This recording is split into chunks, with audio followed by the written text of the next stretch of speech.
സംസ്ഥാനത്ത് ഇന്ന് 43,529 പേർക്കാണ് കോവിഡ് സ്ഥിരീകരിച്ചത്. 1,46,320 പരിശോധനകളാണ് കഴിഞ്ഞ 24 മണിക്കൂർ നടന്നത്. മരണം 95ആയി. ഇപ്പോൾ 4,32,789 പേരാണ് ചികിത്സയിലുള്ളത്. ഇന്ന് രോഗമുക്തരായത് 34,600 പേരാണ്. ഇന്നലെ വാർത്താ സമ്മേളനം ഇല്ലാതിരുന്നത് സഖാവ് KR ഗൗരിയമ്മയുടെ സംസ്കാര ചടങ്ങുകൾ ആലപ്പുഴയിൽ നടക്കുന്നതിനാലാണ്. കേരളത്തിൻ്റെ വിപ്ലവ നായികയാണ് വിടവാങ്ങിയത്. അധ്വാനിക്കുന്ന വർഗത്തിൻ്റെ പതാകയേന്തി ഈ നാടിനെ മുന്നോട്ട് നയിച്ച ധീരതയായിരുന്നു ഗൗരിയമ്മ. ആധുനിക കേരളത്തെ സൃഷ്ടിച്ചെടുത്ത പുരോഗമന മുന്നേറ്റങ്ങളുടെ അമരത്താണ് ആ നായികയുടെ സ്ഥാനം. ആർദ്രഹൃദയമുള്ള ജനനേതാവായും ഇച്ഛാശക്തിയുള്ള ഭരണാധികാരിയായും സമരപഥങ്ങളിലെ ആവേശമായും ഗൗരിയമ്മ കേരളീയന്റെ ഹൃദയത്തിൽ എക്കാലവും നിലനിൽക്കും. ഇന്ന് അന്താരാഷ്ട്ര നഴ്സസ് ദിനമാണ്. കോവിഡ് മഹാമാരിക്കെതിരെയുള്ള പോരാട്ടത്തിൻ്റെ മുന്നണിയിൽ സ്വന്തം ജീവൻ പണയപ്പെടുത്തിക്കൊണ്ട് പോരാടുന്ന ലോകത്തെല്ലായിടത്തുമുള്ള നഴ്സുമാരോട് കേരളത്തിൻ്റെ നന്ദിയും ആശംസകളും പങ്കുവെക്കുന്നു. ഇന്റർനാഷണൽ കൗൺസിൽ ഫോർ നഴ്സസ് നൽകുന്ന വിവരങ്ങളനുസരിച്ച് 20 ലക്ഷത്തോളം നഴ്സുമാരാണ് ഈ കാലയളവിൽ കോവിഡ് രോഗബാധിതരായത്. 3000-ലധികം പേർ കോവിഡ് കാരണം മരണപ്പെടുകയും ചെയ്തു. ഈ വെല്ലുവിളി മുൻപിലുണ്ടായിട്ടും സമൂഹത്തിൻ്റെ സുരക്ഷയ്ക്കു വേണ്ടി അവർ അക്ഷീണം പ്രയത്നിക്കുകയാണ്. കേരളത്തിൻ്റെ കോവിഡ് പ്രതിരോധം താരതമ്യേന മികച്ച രീതിയിൽ നടപ്പിലാക്കാൻ സാധിച്ചതിൽ ആ പ്രയത്നത്തിനുള്ള പങ്ക് നിസ്തുലമാണ്. നിപ്പ വൈറസിന്റെ ആക്രമണം ഉണ്ടായപ്പോൾ ലിനി എന്ന സഹോദരിക്ക് നൽകേണ്ടി വന്നത് സ്വന്തം ജീവനാണ്. ഈ നാടിനായി നഴ്സുമാർ സഹിക്കുന്ന ത്യാഗങ്ങൾക്ക് നമുക്ക് നന്ദി പറയാം. സമൂഹമെന്ന നിലയിൽ നഴ്സുമാർക്ക് കൂടുതൽ പിന്തുണ ഏവരുടെയും ഭാഗത്ത് നിന്ന് ഉണ്ടാകേണ്ടതുണ്ട്. അതുണ്ടാകുമെന്ന് നമുക്ക് ഉറപ്പിക്കാം. അന്താരാഷ്ട്ര നഴ്സസ് ദിനത്തിൻ്റെ സന്ദേശം A vision for future health care എന്നതാണ്. കോവിഡ്-19 മഹാമാരി ലോകത്തിലെ എല്ലാ രാജ്യങ്ങളിലെയും ആരോഗ്യ നയങ്ങളുടെയും സംവിധാനങ്ങളുടെയും ശക്തിയും ദൗർബല്യവും വെളിപ്പെടുത്തിക്കഴിഞ്ഞു. അക്കാര്യത്തിൽ വികസിത രാജ്യങ്ങളെന്നോ വികസ്വര രാജ്യങ്ങളെന്നോ ഉള്ള ഭേദമില്ല. അതുകൊണ്ട് സമൂഹത്തിലെ എല്ലാ വിഭാഗം ജനങ്ങൾക്കും ഏറ്റവും മികച്ച ചികിത്സ നൽകാനും ഇത്തരത്തിലുള്ള സാഹചര്യങ്ങളുണ്ടായാൽ ഏറ്റവും മികച്ച പ്രതിരോധമുയർത്താനും സാധിക്കുന്ന വിധത്തിലുള്ള പഴുതുകളടച്ച ആരോഗ്യ സംവിധാനം ഉണ്ടായേ തീരൂ. കേരളവും വിഭാവനം ചെയ്യുന്നത് അതാണ്. നമ്മുടെ ആരോഗ്യ മേഖലയെ കൂടുതൽ കരുത്തുറ്റതാക്കാനുള്ള നയങ്ങളും നടപടികളുമായി മുന്നോട്ടു പോകും. അതിനാവശ്യമായ ക്രിയാത്മകമായ ചർച്ചകൾ സമൂഹത്തിൽ നടക്കണം. പുതിയ ആശയങ്ങൾ ഉരുത്തിരിയണം. സമൂഹമെന്ന നിലക്ക് നമ്മളെല്ലാവരും ആ ഉത്തരവാദിത്വം ഏറ്റെടുക്കേണ്ടതാണ്. നാളെ ഈദുൽ ഫിത്തറാണ്. മഹാമാരിയുടെ കാലത്തും വിശ്വാസലോകമാകെ 30 ദിവസം നീണ്ടുനിന്ന വ്രതാനുഷ്ഠാനത്തിന്റെ പൂർണ്ണ പരിസമാപ്തിയുടെ ആഹ്ലാദത്തിലാണ്.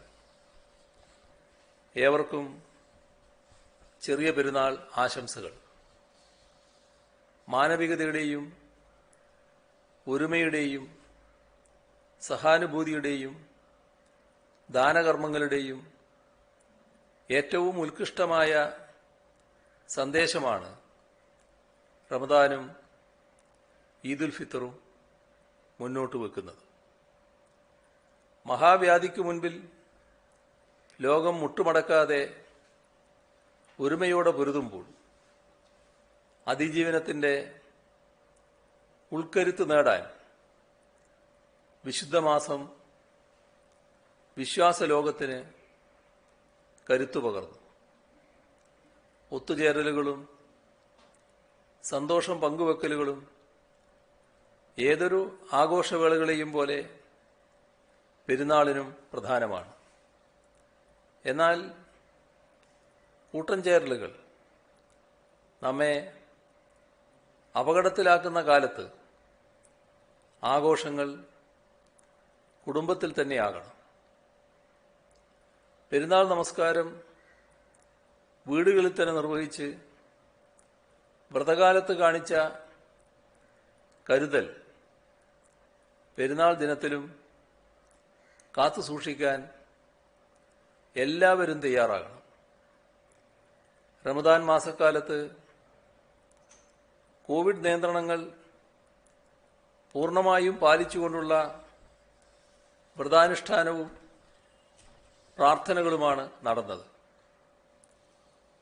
അതിൽ സഹകരിച്ച മുഴുവൻ സഹോദരങ്ങളെയും അഭിവാദ്യം ചെയ്യുന്നു. കഴിഞ്ഞ വർഷവും കോവിഡ് കാലത്തായിരുന്നു റമദാൻ. ഈ ദിനത്തിലും വീടുകളിൽ നിന്ന് പ്രാർത്ഥന നടത്തി കോവിഡ് പ്രതിരോധത്തോട് സഹകരിച്ച മാതൃകാപരമായ അനുഭവമാണ് ഉണ്ടായത്. ഇത്തവണ കോവിഡ് സാഹചര്യം കൂടുതൽ രൂക്ഷമാണ്. അതുകൊണ്ട് തന്നെ ഈദ് ദിനപ്രാർത്ഥന വീട്ടിൽ നടത്തുന്ന ഉൾപ്പെടെയുള്ള സ്വയം നിയന്ത്രണങ്ങൾ പാലിക്കാൻ എല്ലാവരും തയ്യാറാകണം. ചെറിയ പെരുന്നാളിനോടനുബന്ധിച്ചുള്ള പ്രാർത്ഥനകൾ വീടുകളിൽ തന്നെ നടത്താൻ തീരുമാനിച്ച സഹോദരങ്ങളോട് പ്രത്യേകം നന്ദി അറിയിക്കുന്നു.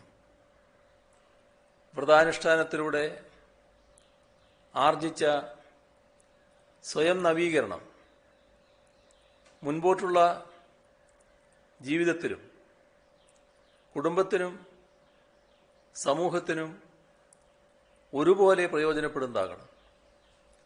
അപ്പോഴാണ് അതിൻ്റെ മഹത്വം കൂടുതൽ പ്രകാശിക്കുക. RT-PCR റിസൾട്ട് വൈകുന്നു എന്ന പ്രശ്നം നിലവിലുണ്ട്.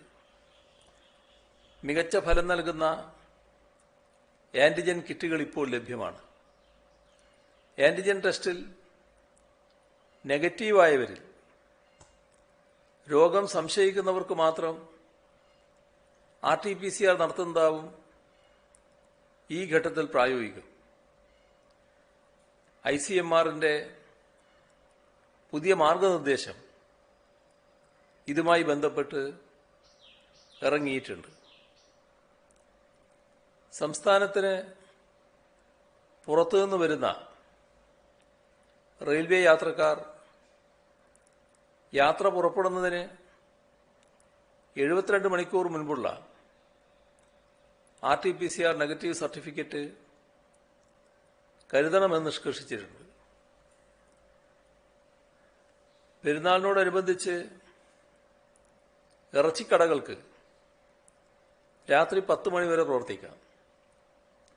അവിടങ്ങളിൽ ഹോം ഡെലിവറി നടത്താനുള്ള അനുവാദമാണ് നൽകിയിട്ടുള്ളത്.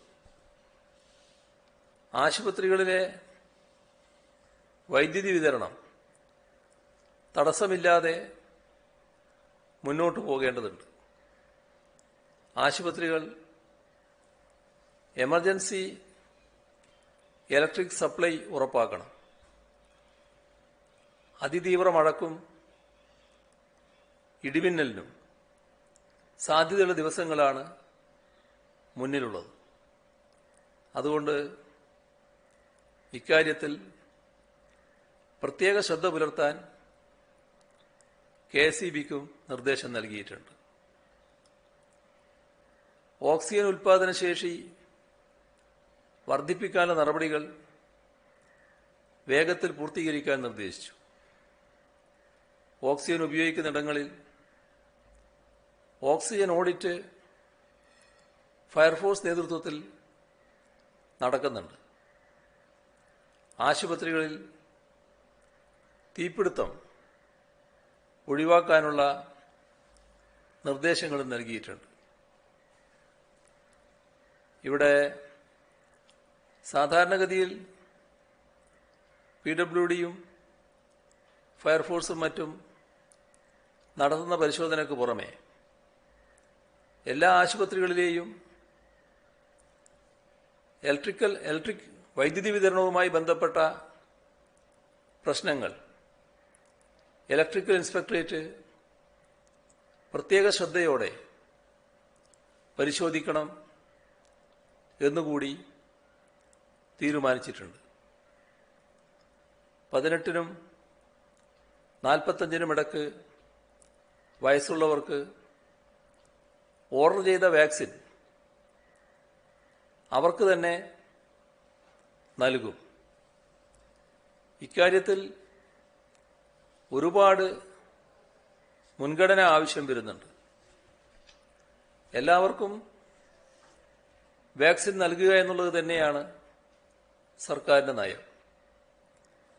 പക്ഷേ ഈ ഘട്ടത്തിൽ തന്നെ എല്ലാവർക്കും വാക്സിൻ നൽകാൻ മാത്രം ഒറ്റയടിക്ക് വാക്സിൻ ലഭ്യമല്ല എന്നതാണ് നാം നേരിടുന്ന പ്രശ്നം. അപ്പോൾ തിക്കും തിരക്കും ഇല്ലാതെ ക്രമീകരണങ്ങൾ ഏർപ്പെടുത്താൻ തദ്ദേശ സ്വയംഭരണ വകുപ്പും ആരോഗ്യവകുപ്പും കൂട്ടായി ശ്രദ്ധിക്കണം. ആവശ്യമായ സഹായം പോലീസിൽ നിന്നുണ്ടാവുകയും ചെയ്യും. പൾസ് ഓക്സിമീറ്റർ കുറഞ്ഞ ചെലവിൽ സ്റ്റാർട്ടപ്പുകൾ വഴി നിർമ്മിക്കാനാകും. അതിൻ്റെ സാങ്കേതിക കാര്യങ്ങൾ കെൽട്രോണിനെ കൊണ്ട് പെട്ടെന്ന് ചെയ്യിക്കാൻ വ്യവസായ വകുപ്പിന് നിർദ്ദേശം നൽകിയിട്ടുണ്ട്. CFLTCകൾ, CSLTCകൾ എന്നിവിടങ്ങളിലും വാർഡ് തല സമിതികളിലും പാലിയേറ്റീവ് വളണ്ടിയർമാരെ കൂടുതലായി ഉപയോഗിക്കാൻ കഴിയണം. കിടക്കയുടെ 85% ഉപയോഗിച്ച് കഴിയുമ്പോൾ പെട്ടെന്ന് തന്നെ അടുത്ത നടപടിയിലേക്ക് കടക്കണം. കൂടുതൽ കിടക്ക ഉണ്ടാകുന്നതിനുള്ള നടപടികൾ പ്രദേശത്തിൻ്റെ പ്രത്യേകതകൾ വെച്ചുകൊണ്ട് ജില്ലാ ഭരണകൂടം നടപടികൾ എടുക്കേണ്ടതാണ്.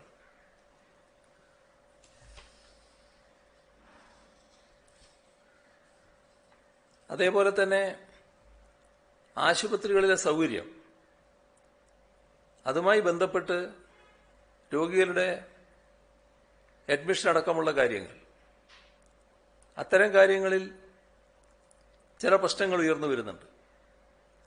അപ്പോൾ അത് ജില്ലാ കലക്ടർമാർ തന്നെ മുൻകൈ എടുത്തുകൊണ്ട് ഓരോ ആശുപത്രിയുടെയും കാര്യത്തിൽ പ്രത്യേക പരിശോധനാ സംവിധാനം ഉണ്ടാക്കേണ്ടതാണ്. 45 വയസ്സിന് മുകളിലുള്ളവർക്കുള്ള വാക്സിൻ കേന്ദ്ര സർക്കാരാണ് ലഭ്യമാക്കുന്നത്. അത് പുതിയ നയത്തിലും വ്യക്തമാക്കിയിട്ടുള്ളതാണ്. കേരളത്തിൽ 45 വയസ്സിന് മുകളിലുള്ളത് ഏകദേശം 1,13,00,000 ആളുകളാണ്. അവർക്ക് 2 ഡോസ് വീതം നൽകാൻ 2,26,00,000 ഡോസ് വാക്സിൻ നമുക്ക് ലഭിക്കണം. കോവിഡ് തരംഗത്തിൻ്റെ നിലവിലെ വ്യാപന വേഗതയുടെ ഭാഗമായി ഉണ്ടാകുന്ന മരണനിരക്ക് കുറച്ചു നിർത്താൻ 45 വയസ്സിന് മുകളിലുള്ളവരുടെ വാക്സിനേഷൻ എത്രയും പെട്ടെന്ന് പൂർത്തിയാക്കണം. അതുകൊണ്ട് കേരളത്തിന് അർഹമായ വാക്സിനുകൾ എത്രയും വേഗം ലഭ്യമാക്കണം എന്ന് കേന്ദ്ര സർക്കാരിനോട് അഭ്യർത്ഥിച്ചിട്ടുണ്ട്. ഇക്കാര്യത്തിൽ നിരവധി തവണ ഔദ്യോഗികമായി തന്നെ കേന്ദ്ര സർക്കാരുമായി ബന്ധപ്പെട്ടിട്ടുമുണ്ട്. ലോക്ക്ഡൌൺ സമയത്ത് അടിയന്തര യാത്രക്ക് അപേക്ഷിക്കുന്നവർക്ക് പാസ് നൽകാനുള്ള ഓൺലൈൻ സംവിധാനം വിജയകരമായി പ്രവർത്തിക്കുന്നുണ്ട്. പൊതുജനങ്ങളുടെ സൗകര്യാർത്ഥം പോലീസിന്റെ ഔദ്യോഗിക മൊബൈൽ ആപ്ലിക്കേഷനായ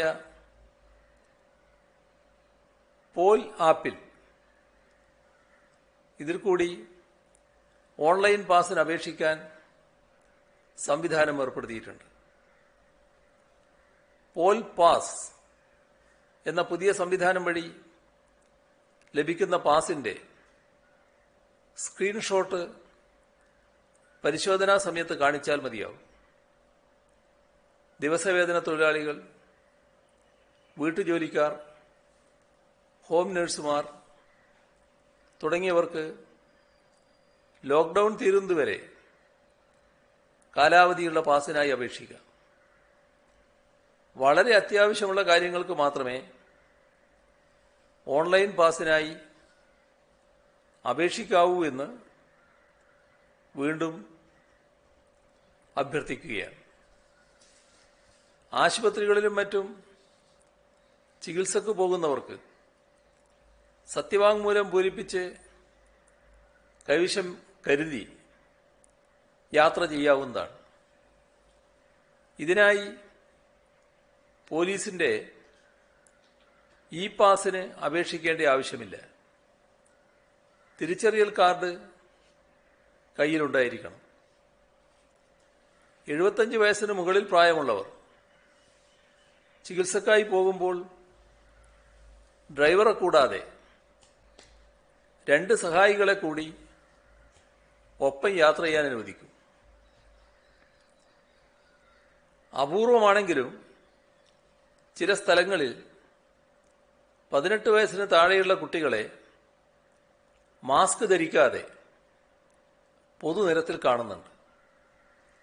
കുട്ടികളുടെ സുരക്ഷ ഉറപ്പാക്കേണ്ടത് മാതാപിതാക്കളുടെ ഉത്തരവാദിത്വവും കടമയുമാണ്. ഇക്കാര്യം മാതാപിതാക്കൾ പ്രത്യേകം ശ്രദ്ധിക്കണം. ലോക്ക്ഡൌണിന്റെ 5ാം ദിവസമായി ഇന്ന് ജനങ്ങൾ പൊതുവെ നിയന്ത്രണങ്ങളോട് സഹകരിക്കുന്നതായാണ് കാണാൻ കഴിയുന്നത്. വൈറസിന്റെ വ്യാപനം തടയുന്നതിന് തങ്ങളുടെ സഹകരണം ആവശ്യമാണെന്ന് പൊതുജനങ്ങൾ പൂർണ്ണമായും മനസ്സിലാക്കിയെന്നാണ് ഇത് വ്യക്തമാക്കുന്നത്. കോവിഡ് പ്രതിരോധവുമായി ബന്ധപ്പെട്ട് സംശയ നിവാരണത്തിന് കൈറ്റ് വിക്ടേഴ്സിൽ പ്രത്യേക പ്രോഗ്രാം തുടങ്ങുന്നത് പറഞ്ഞിരുന്നു. എല്ലാ ദിവസവും അതിജീവനം എന്ന പേരിൽ 2 മണി മുതൽ 3 മണി വരെ ഈ ലൈവ് ഫോൺ ഇൻ പ്രോഗ്രാം നടന്നു വരുന്നുണ്ട്. അതുപോലെ പ്രധാനപ്പെട്ട മറ്റൊരു പരിപാടിയാണ് ഈ കാലത്തെ കുട്ടികളുടെ മാനസികാരോഗ്യവുമായി ബന്ധപ്പെട്ട സംശയങ്ങൾക്ക് തത്സമയം വിദഗ്ധർ മറുപടി നൽകുന്ന മാനസികാരോഗ്യം എന്ന ലൈവ് ഫോണിൻ രാവിലെ 11 മണി മുതൽ 12:30 വരെ കൈറ്റ് വിക്ടേഴ്സിൽ സംപ്രേഷണം ചെയ്യുന്നത്. ഇവ രണ്ടും പരമാവധി പ്രയോജനപ്പെടുത്താൻ എല്ലാവരോടും അഭ്യർത്ഥിക്കുന്നു.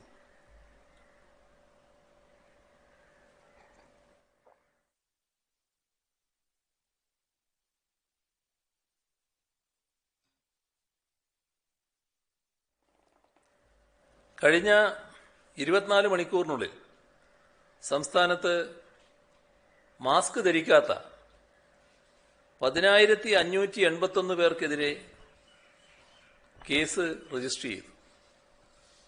സാമൂഹ്യ അകലം പാലിക്കാത്തതിന് 5,468 പേർക്കെതിരെയും നിയമ നടപടി സ്വീകരിച്ചു.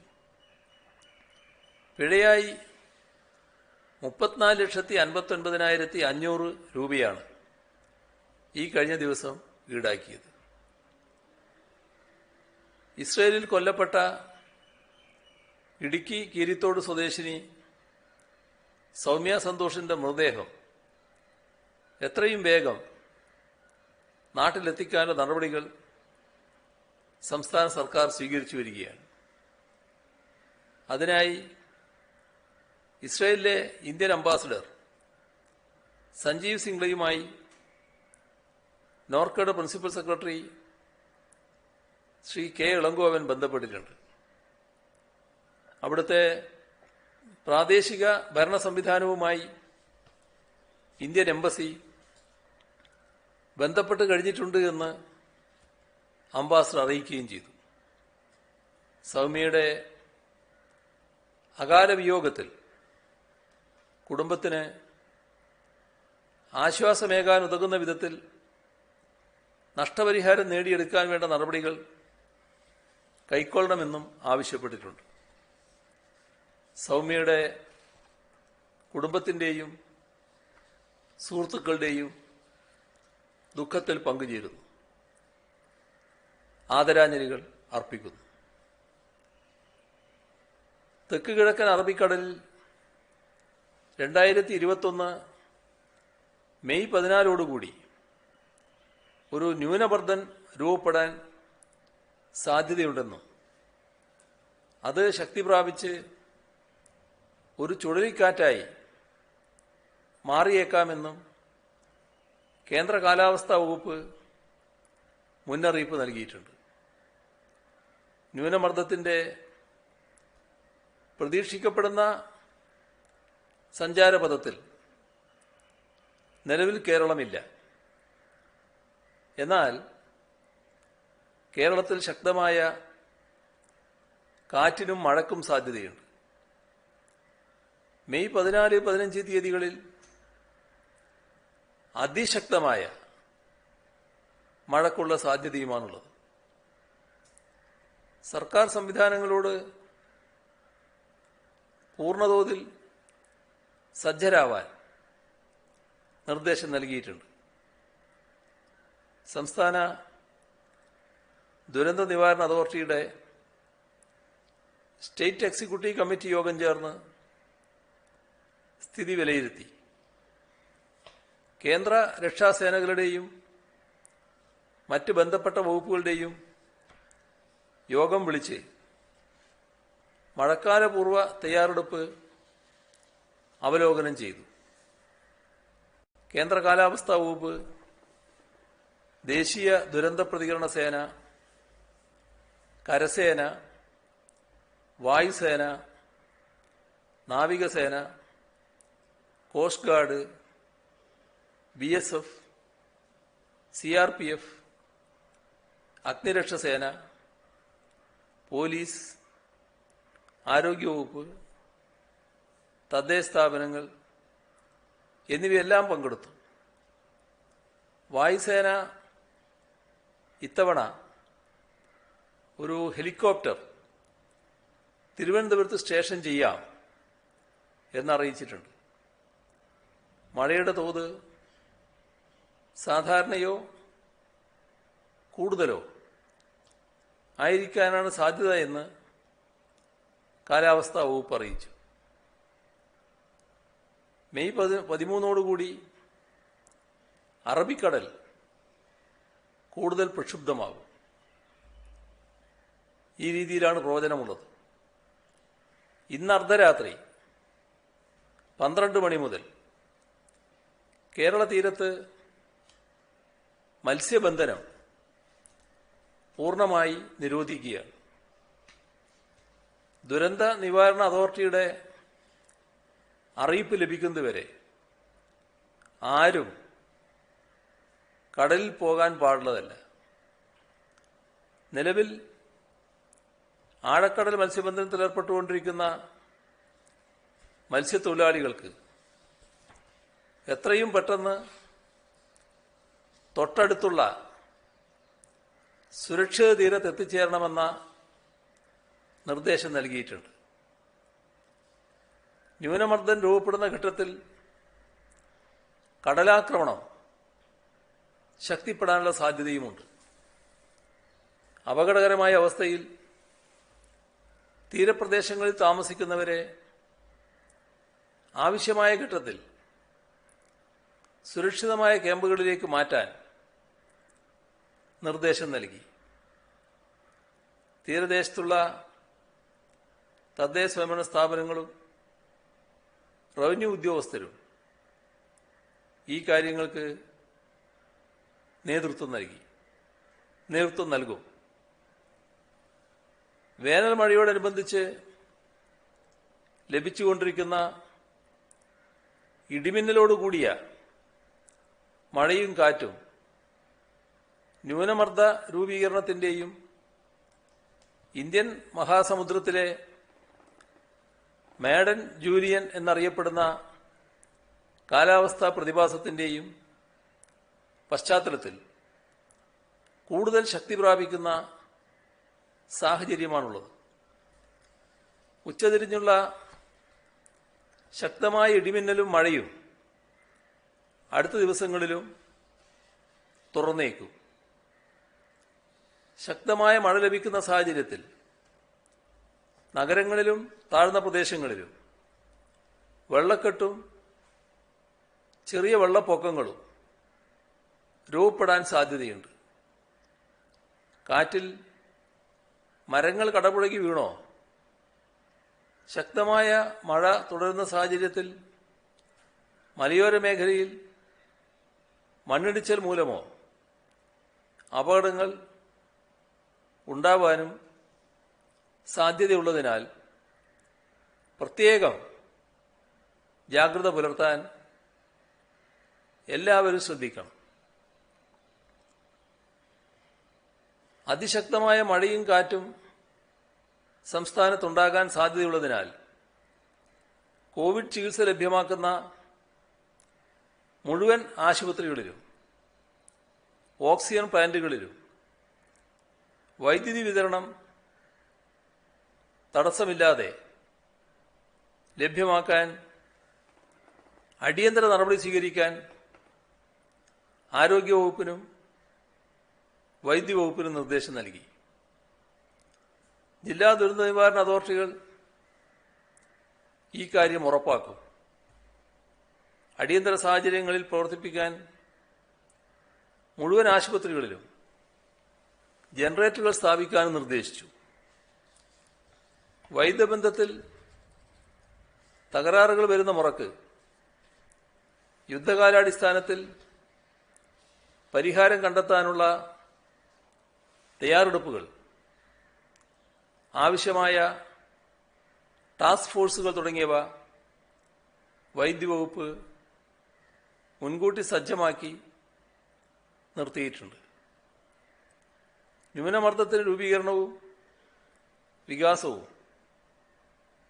സംസ്ഥാന ദുരന്ത നിവാരണ അതോറിറ്റിയുടെ എമർജൻസി ഓപ്പറേഷൻ സെന്റർ സൂക്ഷ്മമായി നിരീക്ഷിക്കുന്നുണ്ട്.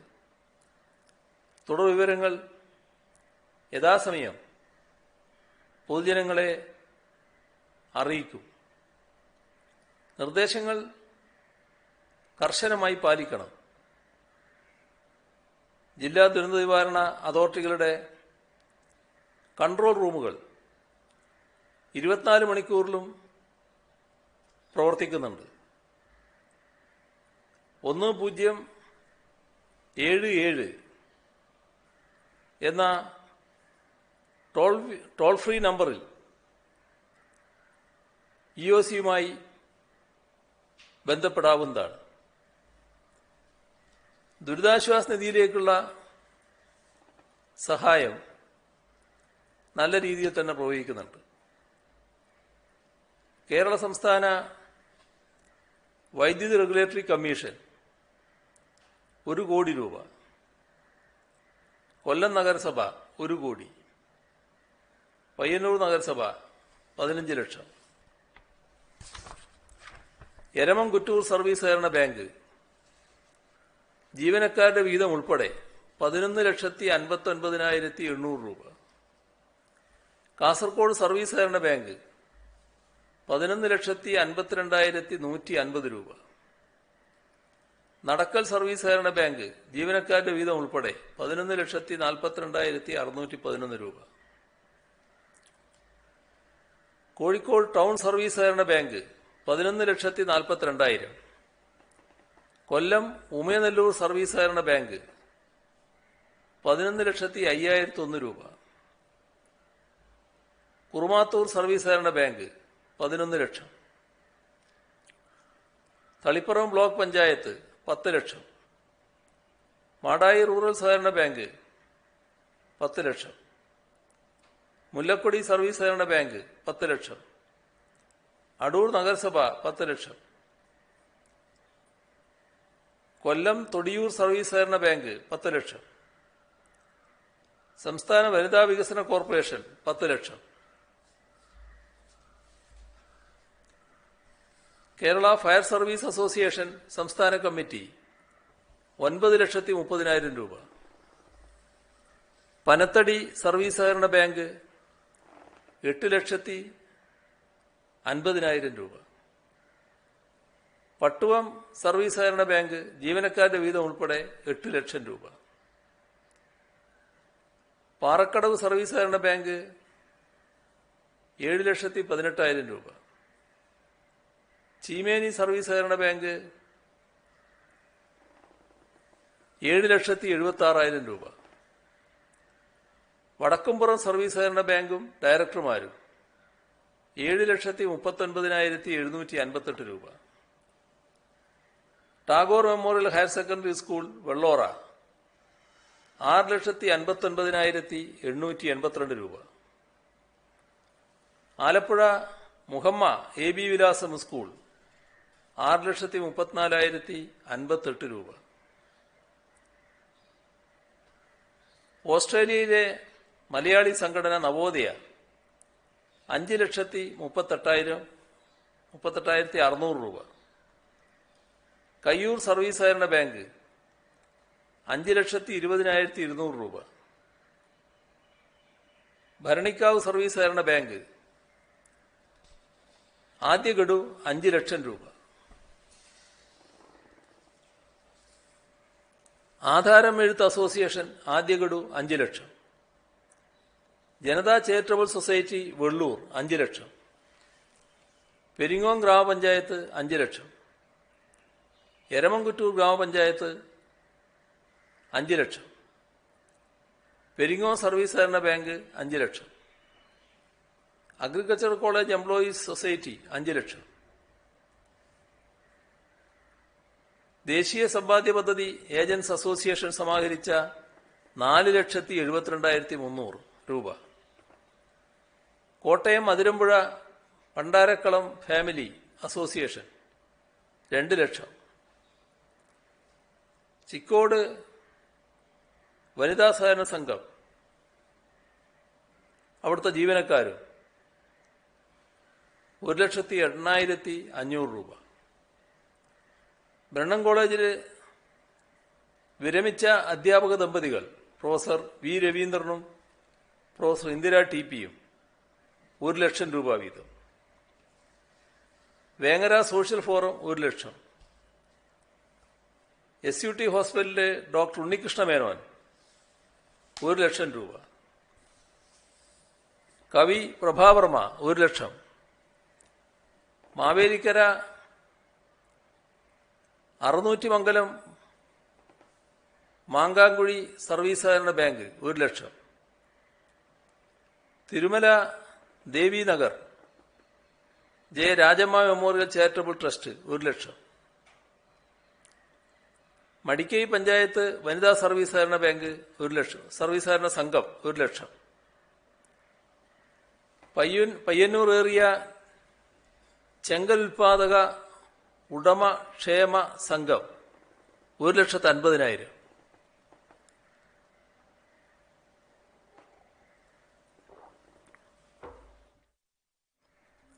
പേരാമ്പ്ര റീജിയണൽ സഹകരണ ബാങ്ക് മാർക്കറ്റ് ബ്രാഞ്ച് 1,28,000. ഈ മാസം വിരമിക്കുന്ന തിരുവനന്തപുരം ഡെപ്യൂട്ടി കളക്ടർ സുരേഷ് കുമാർ 65,000.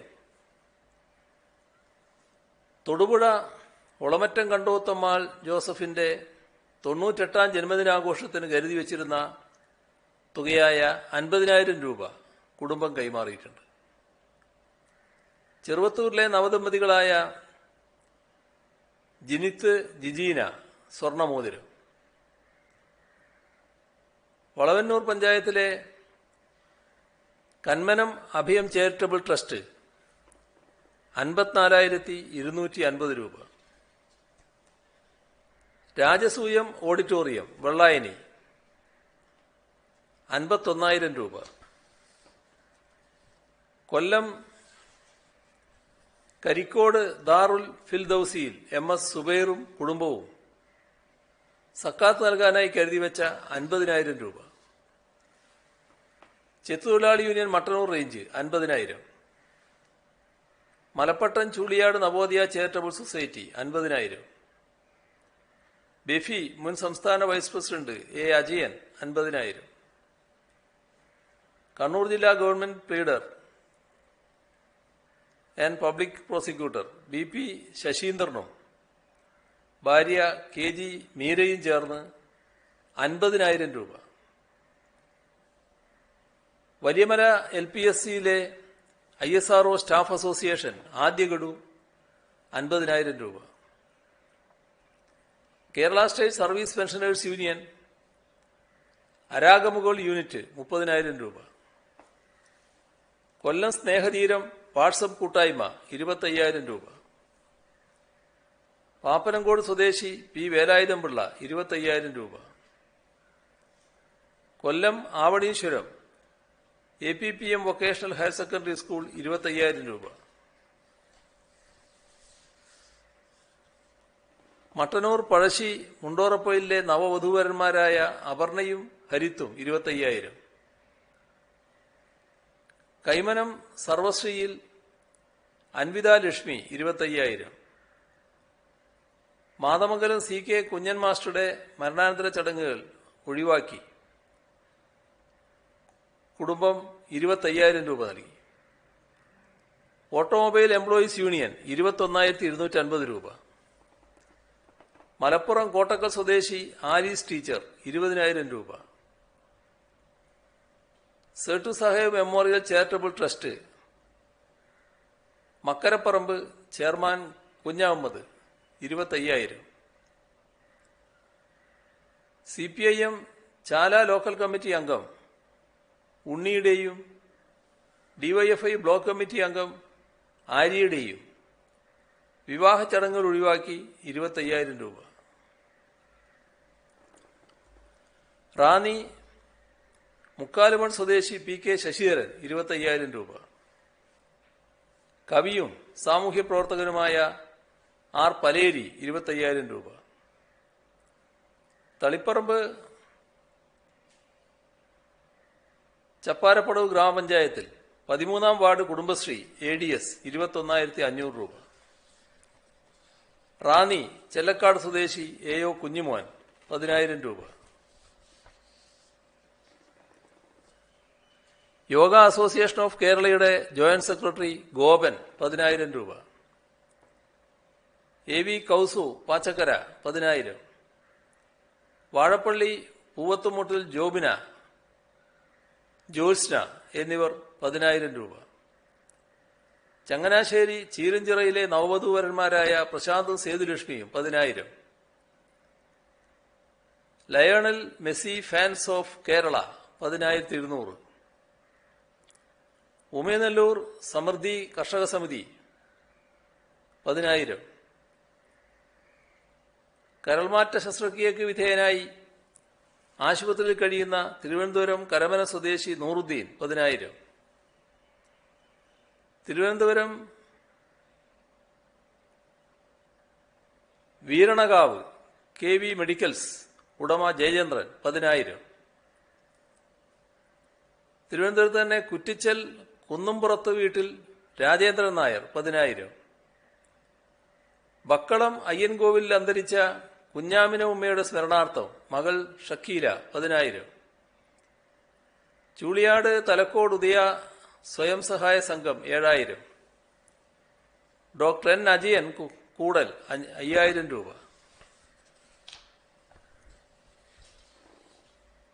മുക്കം പാലമൂട് കൈത്തറി നെയ്ത്ത് സഹകരണ സംഘം 5,000.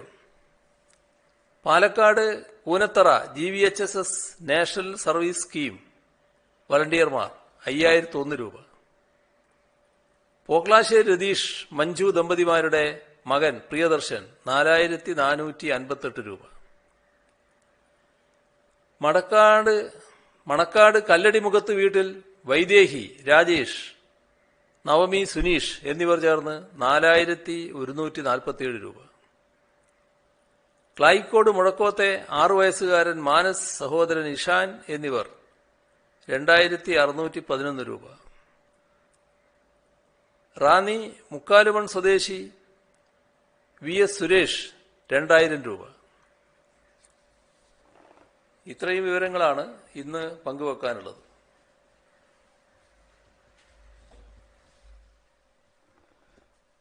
CM ഈ രാജ്യത്തെ ഭൂരിഭാഗം ജില്ലകളും അടച്ചിടണമെന്ന് ICMR-ന്റെ ഒരു അഭിപ്രായം വന്നിട്ടുണ്ട്. സർക്കാരിന്റെ ശ്രദ്ധയിൽപ്പെട്ടിട്ടുണ്ടോ? എന്തെങ്കിലും നടപടി ആലോചിക്കുന്നുണ്ടോ?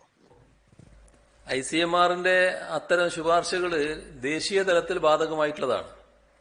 അപ്പോൾ ദേശീയ തലത്തിൽ അതുമായി ബന്ധപ്പെട്ട് ആ ശുപാർശയുടെ കാര്യത്തിൽ തീരുമാനമെടുക്കേണ്ടത് കേന്ദ്ര ഗവൺമെന്റാണ്. അപ്പോൾ കേന്ദ്ര ഗവൺമെന്റ് ആലോചനയുടെ ഭാഗമായിട്ടാണോ അങ്ങനെ ഒരു ശുപാർശ നൽകിയത് എന്നത് സംസ്ഥാന സർക്കാരിന് വിവരമില്ല. ഏതായാലും നമ്മുടെ സംസ്ഥാനത്തെ കോവിഡിന്റെ വ്യാപന സ്ഥിതി നമുക്കൊരു ആശ്വസിക്കാനുള്ള വക നൽകുന്നതല്ല. അപ്പം അതുകൊണ്ട് തന്നെ നമ്മുടെ സംസ്ഥാനത്തിന്റെ അവസ്ഥ എന്താണെന്ന് ഇപ്പോൾ പറയാകുന്ന നിലയായിട്ടില്ല. നമ്മൾ പണം കൊടുത്ത് വാങ്ങുന്ന വാക്സിൻ വന്നുകൊണ്ടിരിക്കുകയാണല്ലോ. എന്നാൽ ഈ 18 വയസ്സിന് മുകളിലുള്ളവർക്കുള്ള വാക്സിനേഷൻ എന്ന് തുടങ്ങുമെന്ന് സംബന്ധിച്ചൊരു തീരുമാനം എടുത്തിട്ടുണ്ടോ? അതുപോലെ ഒരു കാര്യം കൂടി, ഈ KSEB ജീവനക്കാർ, അതുപോലെ തന്നെ ഈ പോസ്റ്റ്മാൻമാർ, പോസ്റ്റ് ഓഫീസിൽ ജോലി ചെയ്യുന്ന ആൾക്കാർ വീടുകളിൽ പോയി അവർക്ക് നിരന്തരമായ സമ്പർക്കമുള്ളവരാണ്.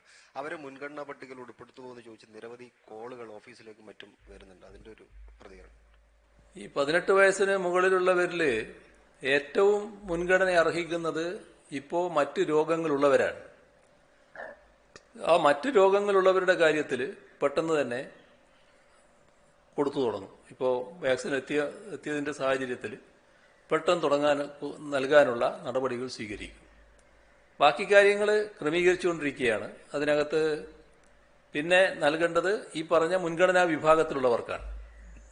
ആ മുൻഗണനാ വിഭാഗത്തിലുള്ളവർക്ക് ഓരോ മേഖലയിലുമുള്ള മുൻഗണനാ വിഭാഗങ്ങൾ എത്രയുണ്ട് എന്ന് കണക്കാക്കി അവർക്ക് നൽകുന്ന നിലയാണ് സ്വീകരിക്കുക. CMA മറ്റൊരു കാര്യം, അതായത് ഇപ്പോൾ 5 ദിവസമായി സംസ്ഥാനം പൂർണ്ണമായും അടച്ചിടാൻ തുടങ്ങിയിട്ട്, എന്നിട്ട് പോലും രോഗവ്യാപനം കൂടുകയാണ്. ഇത്രത്തോളം നിയന്ത്രണങ്ങൾ ഏർപ്പെടുത്തിയിട്ടും അത് മതിയാവുന്നില്ല എന്നുള്ളതാണോ ഈ രോഗവ്യാപനം കൂടുന്നതിന്റെ തെളിവ്? അങ്ങനെയല്ല അതിനെ കാണേണ്ടത്. അതായത് ഈ രോഗവ്യാപനം വലിയ തോതിൽ നടക്കുന്നു. അപ്പോൾ നമ്മുടെ നാടിന് എല്ലാവർക്കും അത് ബോധ്യമുണ്ട്. അതുകൊണ്ടാണ് ഇത്ര വലിയ സഹകരണം ഈ ലോക്ക്ഡൌൺ കാര്യത്തിൽ ഉണ്ടായിട്ടുള്ളത്. അപ്പോൾ അതുണ്ടായിട്ടും നമുക്ക് രോഗവ്യാപനം വലിയ തോതിൽ കുറക്കാൻ കഴിയുന്നില്ല എന്നുള്ളത് അത് വലിയ ആശങ്കയ്ക്ക് വക നൽകുന്നൊരു കാര്യമല്ല. പെട്ടെന്ന് 3-4 ദിവസം കൊണ്ട് ആകെ കാര്യങ്ങൾ മാറില്ല. കുറച്ച് ദിവസം കഴിഞ്ഞാലാണ് മാറ്റം വരിക. അപ്പോൾ ലോക്ക്ഡൌണിൻ്റെ അത്രയും സാങ്കേതികമായി എത്ര ദിനങ്ങളാണോ വേണ്ടത് ആ ദിനങ്ങൾ കൂടി കടന്നതിന് ശേഷമേ ആ പരിശോധന നമുക്ക് നടത്താൻ പറ്റൂ. ഏതായാലും ഫലമില്ല എന്ന് പറയാൻ പറ്റില്ല. നല്ല രീതിയിൽ തന്നെ ഫലമുണ്ട് എന്ന് തന്നെയാണ് സർക്കാർ വിലയിരുത്തുന്നത്.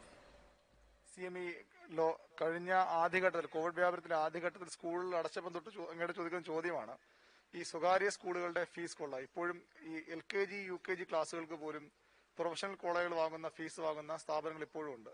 ഇപ്പോഴും നിർബന്ധിച്ച് ഫീസ് വരും നടക്കുകയാണ്. ഏതെങ്കിലും തരത്തിൽ സർക്കാരിനെ ഇത് നിയന്ത്രിക്കാൻ കഴിയുമോ?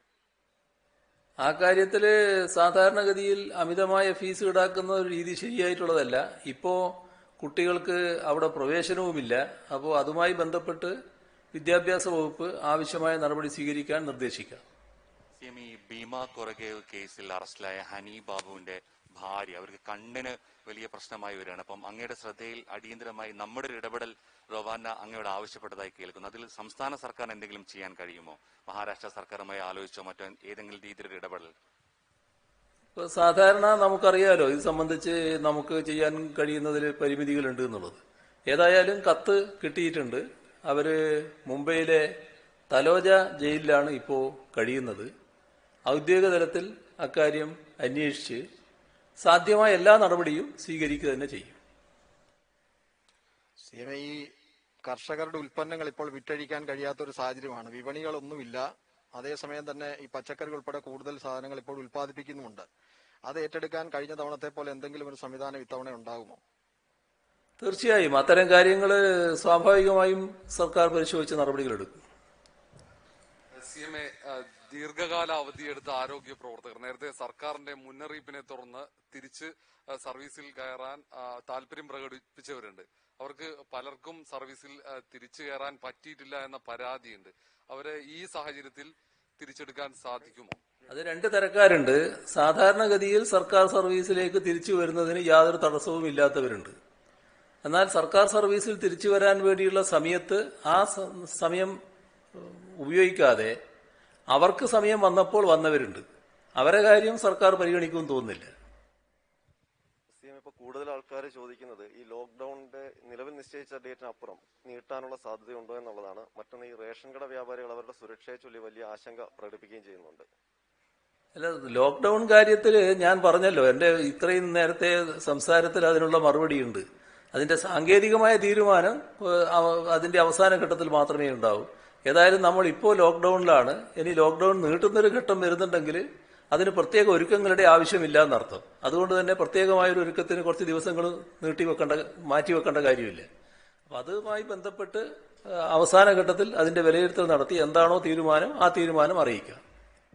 CMA റിസൾട്ട് വന്നിട്ട് ഏതാണ്ട് 10 ദിവസം കഴിയുന്നു. നമുക്കൊരു 4-5 ദിവസത്തിനുള്ളിൽ സത്യപ്രതിജ്ഞ ഉണ്ടാവും. ഇന്ന് ചില മാധ്യമങ്ങളിലൊക്കെ കണ്ടത് ഈ ജോൾസിന്റെ നിർദ്ദേശപ്രകാരമാണ് CM സത്യപ്രതിജ്ഞ നീട്ടിക്കൊണ്ടുപോകുന്ന തരത്തിലുള്ള വാർത്തകളൊക്കെ ചില പത്രങ്ങളിൽ വന്നിട്ടുണ്ടായിരുന്നു. അത് ശരി. അപ്പൊ ജോൽസന്റെ വിശ്വാസമുള്ള ആളായി ഞാൻ മാറി അല്ലേ? രണ്ടും നിങ്ങളെ ആൾക്കാർ തന്നെ പറയും. CMA 20 തന്നെയായിരിക്കും സത്യപ്രതിജ്ഞ? അല്ല, 20 എന്നുള്ള തരത്തിൽ തന്നെയാണ് കാര്യങ്ങൾ നീങ്ങുന്നത്. അത് LDF കൂടി ഒന്ന് ആലോചിക്കേണ്ടതുണ്ട്. ആലോചിച്ച് തീരുമാനിക്കുന്ന അവസ്ഥ വരും. CMA, നമ്മളിപ്പോൾ നേരിടുന്ന വലിയ പ്രശ്നം വാക്സിന്റെ പ്രതിസന്ധിയാണ്. ഇപ്പോ ഭാരത് ബയോടെക് നേരിട്ട് തന്നെ കൊടുക്കുന്ന വാക്സിന്റെ ആദ്യ പട്ടികയിൽ 18 സംസ്ഥാനങ്ങളുണ്ട്. അതിൽ സംസ്ഥാനം കേരളം ഇല്ല എന്ന് പറഞ്ഞു കേൾക്കുന്നു. അത്തരത്തിലുള്ള ബന്ധപ്പെടൽ നമ്മൾ നടത്തുന്നുണ്ടോ എന്ന കാര്യം ഒന്ന്. രണ്ടാമത്തെ ഒരു ചോദ്യം എന്ന് പറയുന്നത്, ഈ വീടുകൾ നമ്മൾ പരിശോധനയിൽ തന്നെ പോസിറ്റീവ് ആവുന്നവർ അവർ വീട്ടിൽ സുരക്ഷിതത്വത്തിന്റെ ഭാഗമായി വീട്ടിലിരിക്കുന്നു. അതേ ലക്ഷണമുള്ളവർ വീട്ടിലുള്ളവർ രണ്ടാമത് പരിശോധന നടത്തുന്നില്ല എന്ന് ആരോഗ്യ പ്രവർത്തകർ പറയുന്നുണ്ട്. അങ്ങനെ മുഴുവൻ പേരും പരിശോധന നടത്തിയാൽ ഈയുടെ എണ്ണം വർദ്ധിക്കാനുള്ള സാധ്യതയുണ്ട് എന്ന തരത്തിലും പറയുന്നുണ്ട്. അത് അത്തരത്തിലുള്ള ഈ ഒരു ശ്രദ്ധയിൽപ്പെട്ടിട്ടുണ്ടോ CMA? ഇതില് വാക്സിന്റെ കാര്യത്തില് അതിന്റെ ഒരു ഭാഗം നമുക്ക് ലഭിച്ചു കഴിഞ്ഞു. അതുമായി ബന്ധപ്പെട്ട് നൽകുന്ന കാര്യമാണ് ഞാൻ നേരത്തെ പറഞ്ഞത്. നമ്മൾ വാങ്ങുന്ന വാക്സിന്റെ കാര്യമാണ് നേരത്തെ നിങ്ങൾ ചോദിച്ചത്. അതുമായി ബന്ധപ്പെട്ട് ആദ്യഘട്ടത്തിൽ ആ കൂട്ടത്തിൽ രോഗബാധിതരായ ആളുകൾക്കാണ് മുൻഗണന. അതിപ്പോൾ തന്നെ കൊടുത്തു തുടങ്ങും. പിന്നെയുള്ള മുൻഗണനക്കാർക്ക് അതിന്റെ ക്രമം അനുസരിച്ച് കൊടുക്കുന്ന നിലയാണ് സ്വീകരിക്കുക എന്നുള്ളത് ഞാൻ നേരത്തെ പറഞ്ഞു കഴിഞ്ഞു. അപ്പോൾ നമുക്ക് ലഭ്യമല്ലാത്ത അവസ്ഥയല്ല ഉണ്ടായിട്ടുള്ളത്, ലഭ്യമായിക്കൊണ്ടിരിക്കുകയാണ്. ഈ വാക്സിനേഷൻ നൽകുന്നതുമായി ബന്ധപ്പെട്ടാണ് ഈ എയർലൈൻ സ്റ്റാഫുകൾ അവർ ഈ വിദേശത്തു നിന്ന് വരുന്നവരും അതുപോലെ മറ്റു സംസ്ഥാനങ്ങളിൽ നിന്ന് വരുന്നവരുമായി കൂടുതൽ സമ്പർക്കം ഉണ്ടാകുന്നത് അവർക്ക് വാക്സിനേഷന് മുൻഗണന നൽകണം എന്നൊരു പരാതി ആവശ്യം അവരുടെ ഭാഗത്തു നിന്ന് ഉയരുന്നുണ്ട്. അത് പരിഗണിക്കാൻ ഉണ്ടോ? മറ്റൊന്ന് നേരത്തെ സൂചിപ്പിച്ചതുപോലെ ഈ റേഷൻ കട വ്യാപാരികളുടെ അവരുടെ ഭയപ്പാട് ആശങ്ക അകറ്റാൻ എന്തെങ്കിലും നടപടി ഉണ്ടാവുമോ? എയർലൈൻ സ്റ്റാഫിന്റെ കാര്യത്തിൽ വാക്സിനേഷൻ നൽകേണ്ടത് ആര്, അത് സംബന്ധിച്ചൊരു വ്യക്തത തന്നെ ആദ്യം ഉണ്ടാകേണ്ടതായിട്ടുണ്ട്. ആ വ്യക്തത ഉണ്ടാക്കി എന്താണോ ചെയ്യേണ്ടത് അത് ചെയ്യാം, അതായിരിക്കും നല്ലത്.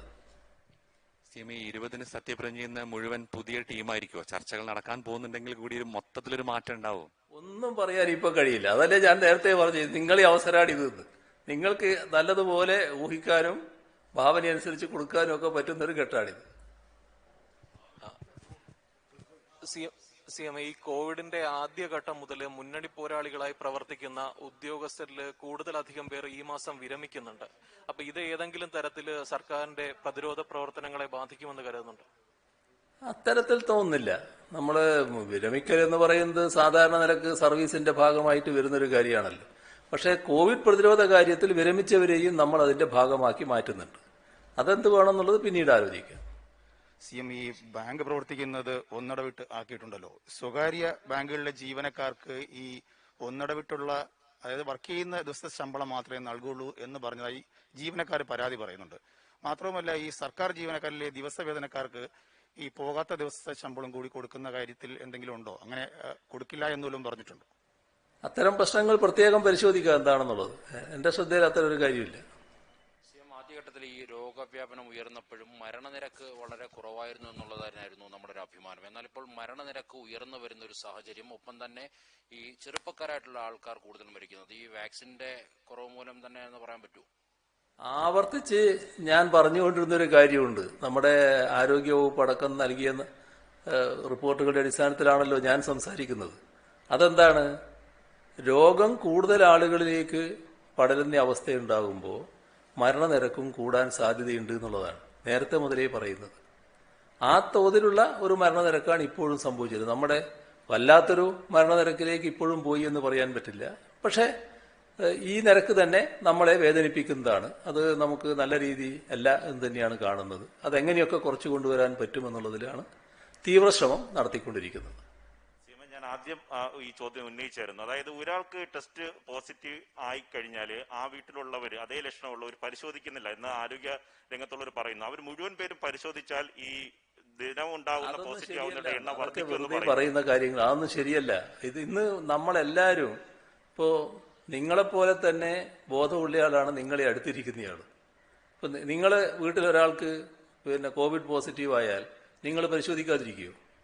ആ പരിശോധനയാണ് ഇപ്പം നടക്കുന്നത്.